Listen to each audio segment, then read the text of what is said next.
I am quite certain that I have said this on quite a few occasions, but it's a principle that bears repeating. If a movie can make you laugh, all other sins can be forgiven. Even if a movie's poorly written, if it has bad character development, if it's even horribly directed, it can still be an enjoyable experience if it makes you laugh a lot. Some of the time. Cue the music. Hey, how's it going everybody? How you doing? Welcome back. So for today's movie, it's a little film called Chick Fight. And whether I like the movie or not, I have to admit, that is a ballsy title. Because the title really gives off the vibe that it could either be a brilliant comedy film or one of the biggest train wrecks ever made. But as it turns out, this movie is actually kind of more in the middle section of that. I mean, it's still leaning towards a train wreck, but it's closer to the middle than I would have expected, so there's that. But anyway, the main plot of the movie follows a character played by Malin Ackerman, and she's just kind of this rundown, out of her luck. She's single, her business is falling apart. Basically, her entire life is just falling apart. But then, inevitably, her best friend introduces her to this kind of underground fight club, and then from there, she kind of uses that to help her get through all of her trials and tribulations and whatnot. And the main question here is, does this movie have the number of laughs to make up for all the inadequacies of everything else? And the answer to that question is kinda? It's not a bad movie by any stretch, but it's lacking in a lot of departments. I wasn't super impressed by it. The laughs maybe weren't as prevalent as I would have hoped necessarily, but they did keep me from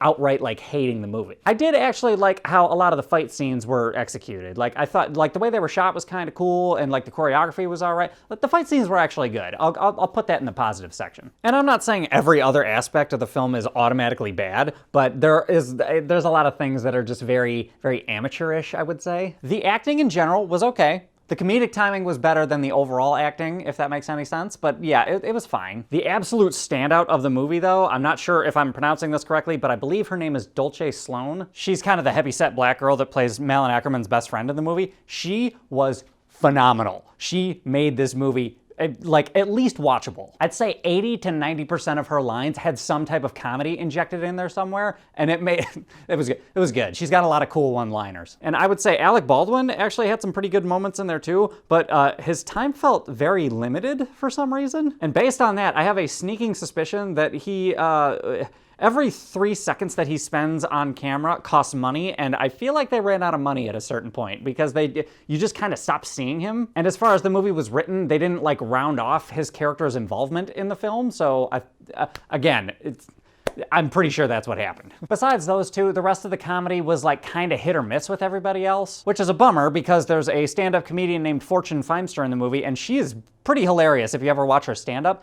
I didn't think she had any funny lines in this movie, though. I don't know if that was the director's fault or the way she was written, but it felt like she didn't really have a whole lot of room to like improv and make stuff up. Like, I don't know, that's just the vibe that I got. But there was just a lot of stuff in the script that just did not make any sense, like at all. For example, the kind of fighting goal that Malin Ackerman is trying to accomplish in the movie, it's not really established until like 20 minutes or a half an hour into it, which is fine, but she meets Alec Baldwin before that, and he's kind of like a Mickey to Malin Ackerman's Rocky, so he's there to train her, but you have no idea what for until like the challenge is issued later on. So as far as timing is concerned, that didn't make any sense. And for a movie that was R-rated, the movie was really, really cheesy in some parts, and I just was not feeling it. And there was a lot of things about the ending that I could just see coming from a complete mile away, to the point where it was just not funny or interesting or exciting.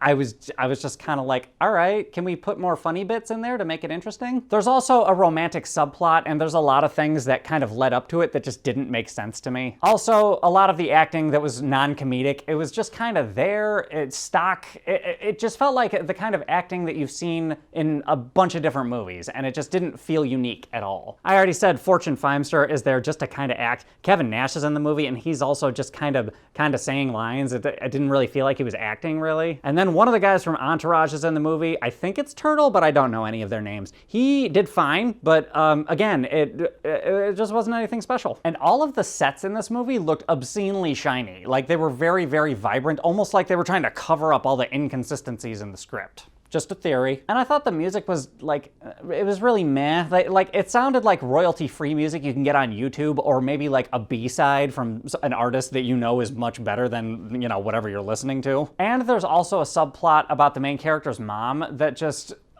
I don't know. I didn't feel it. It didn't feel authentic in any way. So basically, guys, what I'm getting at is the movie was funny. It's not bad, because some people might like it, and I wouldn't begrudge you even if you did. But for somebody like me who watches movies like on a nearly constant basis, I could spot like so many things that just made me not really be that into the movie. So that being said, I think overall for a score out of 10, I'm gonna go slightly negative. I'm gonna give it a 4.7 out of 10. The movie's not all bad. It's definitely worth a watch just for the comedy bits alone. However, the overt conveniences that happen in this script are just so ridiculously unbelievable that it was one of the big things as to why I couldn't take it seriously, and maybe I'm alone, maybe I'm not, but I don't know. Anyway, guys, those are my thoughts. What are yours? Have you seen this movie? Have you even heard of it? Hop in the comments, let me know what's up. Besides that, like, subscribe, share, hit the bell, do all the other usual YouTube shenanigans, and I will catch you guys next time.